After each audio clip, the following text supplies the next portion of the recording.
Hey everyone, my name's Chris and welcome back to Efficientish. Satisfactory 1.1 update is just 10 days away at the time of recording this, and if you're coming back to the game after a long break or trying out for the first time, I thought I'd share a few of my tips on how I like to start my worlds. Really try and make the early game in those first few hours as efficient-ish as possible. So yeah, let's go ahead and get started. So for the 1.1 update and stable, I'm probably going to start up a new world in the grass fields. I think it is the best place for any starting player, any returning player, or just about any starting place really. You've got a lot of nodes for everything you need right up through the heavy modular frame, but you've also got SAM. You've got everything you need for the dimensional depot. I mean, you've got to go out for Mercer spheres, of course. You've also got hard drives everywhere. So it is probably the best place to start out a new game, in my opinion. Early on in Tier 1, you're going to have access to the Field Research section, which you can unlock very easily, and it is one of my top priorities because that's whenever you get the MAM. Whenever you have the MAM, then you can start actually processing alternate hard drives to get better recipes that will help you move forward in the game a little bit faster or use different sets of resources. Usually they're at crash sites like these, protected by pigs. Oh my god. So you might have to defeat somebody, but I usually go for this early and try and get the cast screw recipe. That is absolutely a game changer because it takes out iron rods from having to craft screws, and it just cuts down on power machines and everything. Plus, the crash sites are these other resources that you can get. And once you've collected the hard drive from the crash site, they added this new thing for 1.1 where you can actually go through and actually clean up the crash site and get other resources from it that you might not have access to immediately. It's really, really great.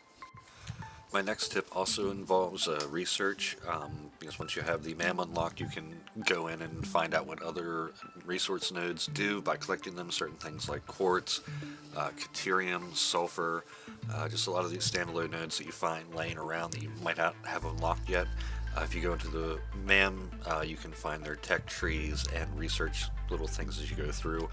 Quartz and caterium are especially useful early game because caterium, once you unlock a few layers down to the tier tree, you can get to this zip line, and once you have power and have large power towers that you can sort of go across the map very quickly with, you can use the zip line to travel across.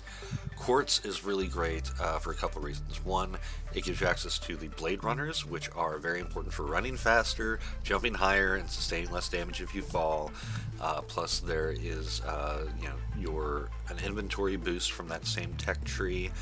You get access to silica and quartz crystals, and these are all useful, or all required in the crafting of signs and glass and other things that you get actually from the Awesome Shop once you unlock that a little bit later in the tier.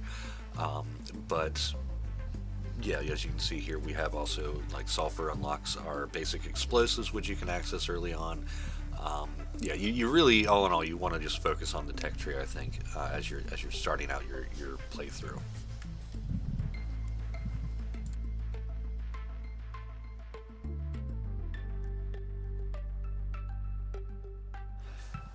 Speaking of the Awesome Shop, one way to get coupons very early is to tame a lizard doggo, which for that you're actually going to need pale berries here, and there's a little bit of a tactic to it. Let me kill these pigs first here.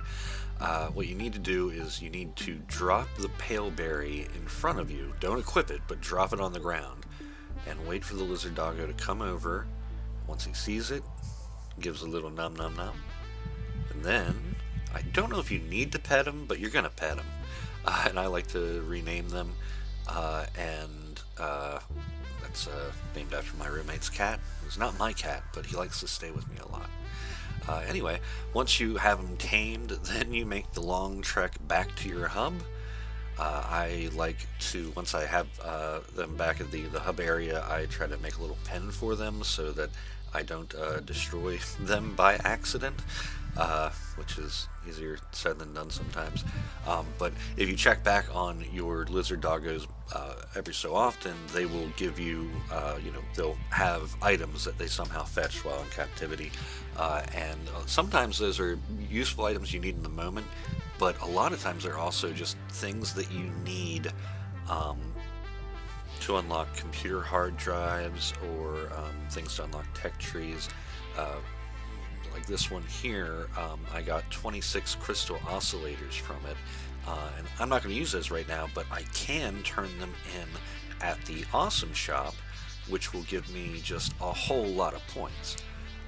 It's really, really helpful, since I'm going to have to go into the Awesome Shop later and buy all these upgrades like floor holes and the elevator, which is brand new and everybody loves it, and different color swatches, all kinds of stuff. So this is really, really helpful early game. You want to do this early because as the points rack up in the Awesome Shop, it takes longer to get the next ticket unlocked. So yeah, you definitely want to do this as soon as possible and get as many lizard doggos as you can to make the most out of it. And there you have it. That's how I usually like to start up my worlds here, and I hope that you found it interesting and helpful. If you did, please leave a like and subscribe, and I will see you later after June 10th, I guess. Bye.